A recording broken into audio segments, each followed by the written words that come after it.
I didn't understand shit.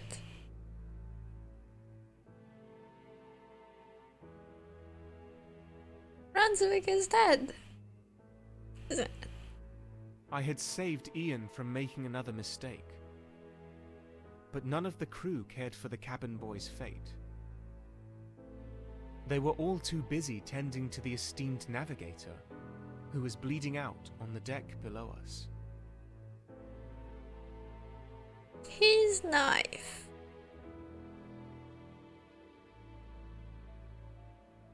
Ian probably just found him like this. And he was freaking the fuck out.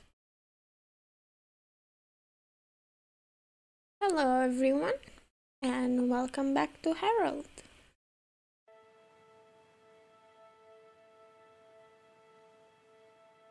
Well, it seems to me he had that coming. Or not. Who? Who, exactly? The navigator, of course. Brunswick. What do you mean? He was tormenting that boy. He should have known better. I don't think the boy did it. He should have acted like an adult.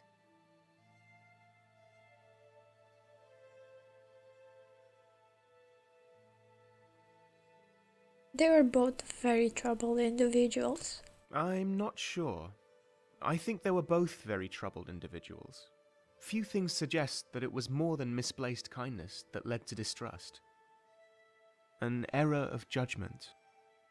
When somebody places his or her trust in your good judgment, you better not abuse that, or it will come back to you, Devan. Maybe. In this case, Brunswick just went too far, even with all his good intentions. As a teacher and mentor, he should have known better. Why? You never know how it's going to turn out.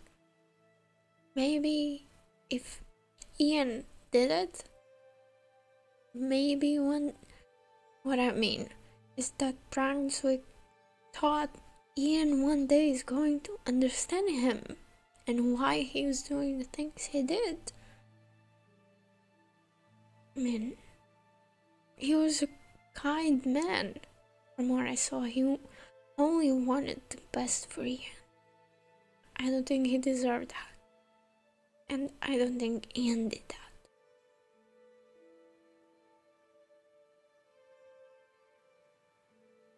Brunswick was a victim too. I think Brunswick did what he could.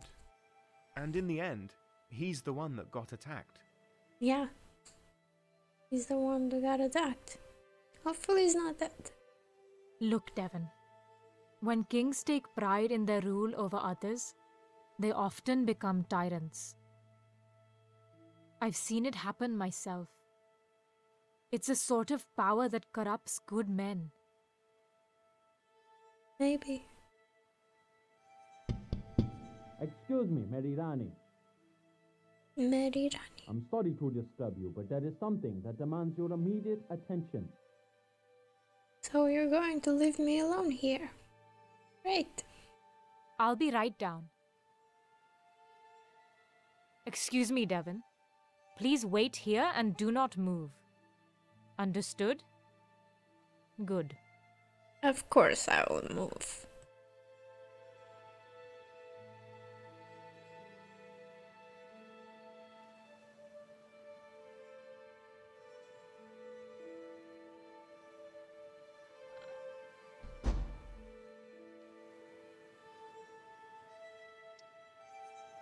They're silk.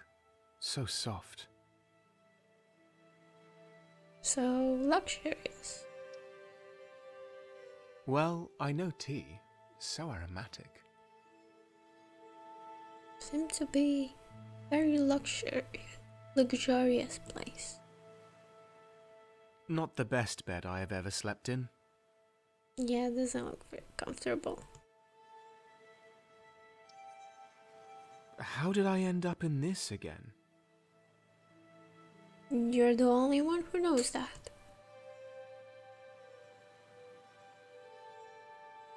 I must have been here for so long already. You don't remember? Lots of letters. No idea what they're saying, though.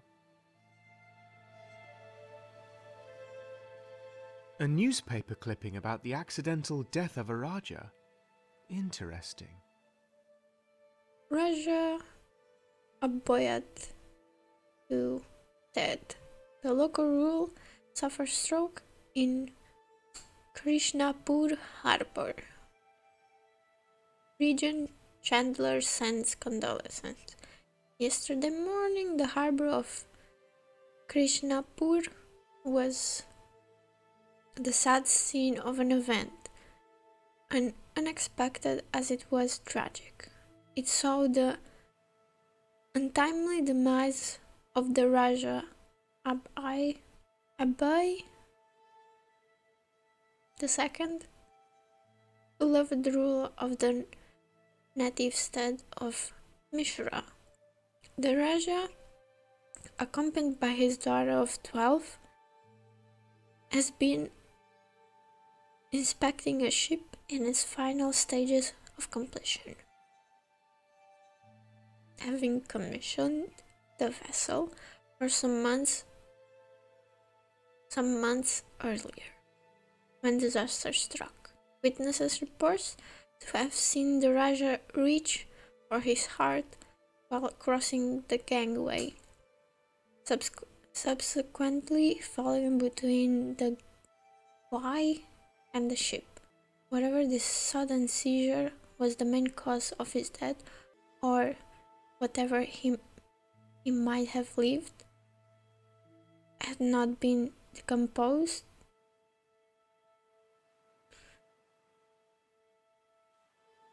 or wherever he might have lived had it not deposited his paralyzed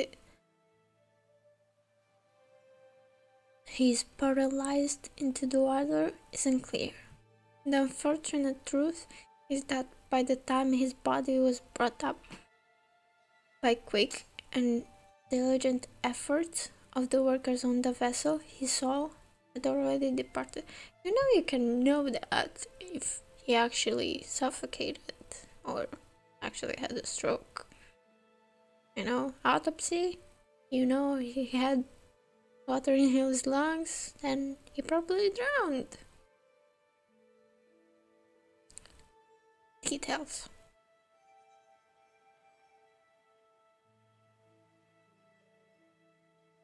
There are those who would seek malicious intent, where none is apparent. Readers can rest assured that despite all evidence indicating that the lamentable accident was in fact just that, circumstances surrounding the Raja's death will be thoroughly investigated. Regent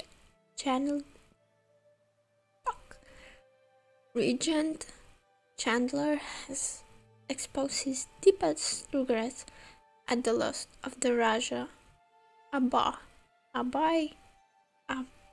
II, and sends his condolences to his family.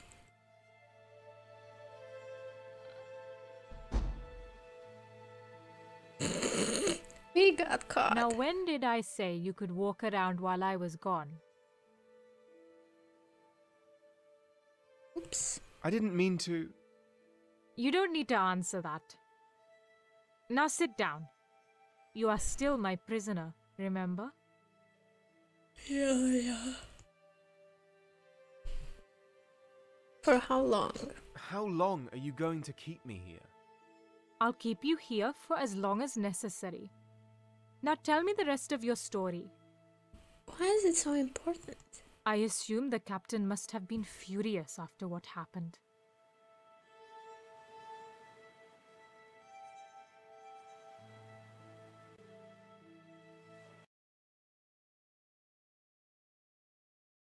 Book 2. Tale of Two Daughters.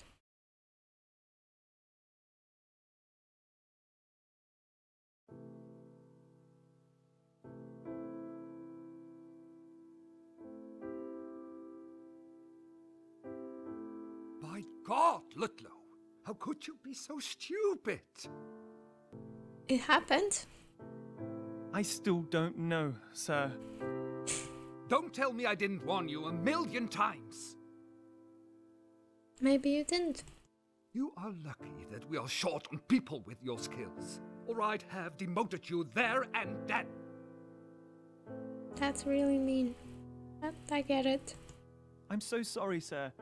There is no way I could describe my regret for what happened that night. Why did you not lock your cabin when you were out? I mean, why didn't you? An honest mistake, sir. It won't happen again. It won't indeed, because I'm confiscating that weapon. But I still have my rights as an officer. I don't think you do anymore. This is my ship and... No, I'm not telling you again. You know very well what I mean. I know, but it's just... Your self-proclaimed privilege to walk around armed almost got an innocent man killed, Ludlow. A dear friend of mine. Was I wrong to trust you? Was I? Of course not. I am an old fool.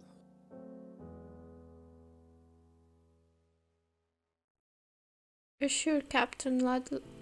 Assure the Captain Ludlow hadn't meant for this to happen. I'm sure Ludlow didn't mean for this to happen. It was all an accident, sir. No one is to blame. That's no excuse for such irresponsible behavior. Officer Brunswick was attacked by a loon. I wouldn't call that an accident. It happens. It happens. After what happened, the passengers have lost total faith in my authority.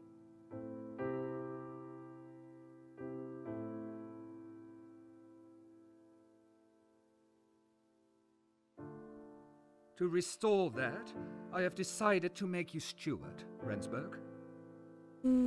What does that...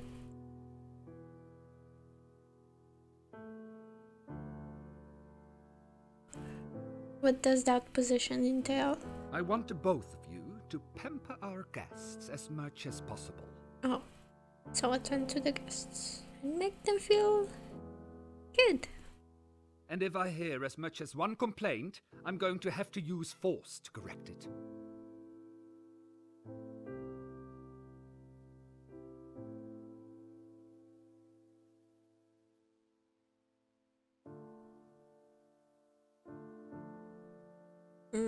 Why did he choose me? I'm not sure I understand, sir. Why me? Without Brunswick and Ian, I can't afford to lose any more experienced sailors. You are not an experienced sailor, but you are a charismatic young man. Yeah, I could do that. I need a keeper of the peace who warrants a civilized atmosphere for our honored guests. Of course. I already informed our chef, Mr. Andra Aubertin, about your promotion. You will find him in the galley, where he will show you what duties a steward of the Herald has. What is a galley? Where is the galley? Please leave now, both of you. Yep.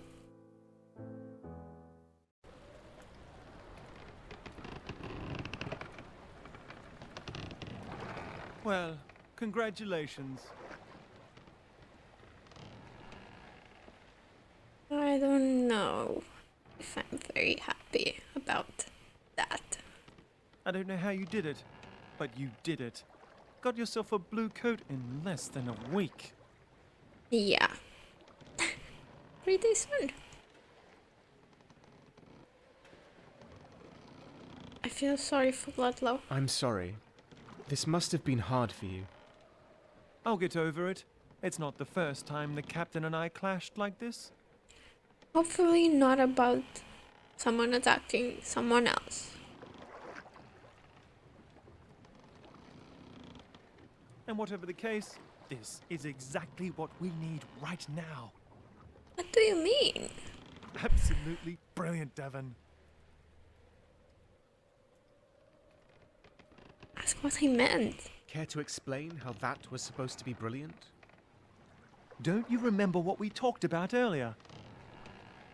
There's something strange going on aboard this ship, and you are going to find out what.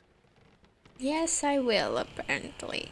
Because as a steward, you will be the passenger's lackey, so you get to serve their food, rub their backs, and tuck them in at night. Oh, that's so creepy. Sounds like a boring job. That sounds awfully dull. Is that all there is to it? Nothing more, nothing less. Boring. Well, off to the galley with you. Be sure to stop by the crew's quarters first. You'll find a nice blue coat inside the cabinet there. And while you enjoy that shiny new jacket of yours, don't forget to eavesdrop on our unsuspicious victims. Yeah, I will. But I think that's enough for today. Thank you everyone for watching. Till the next time. Bye.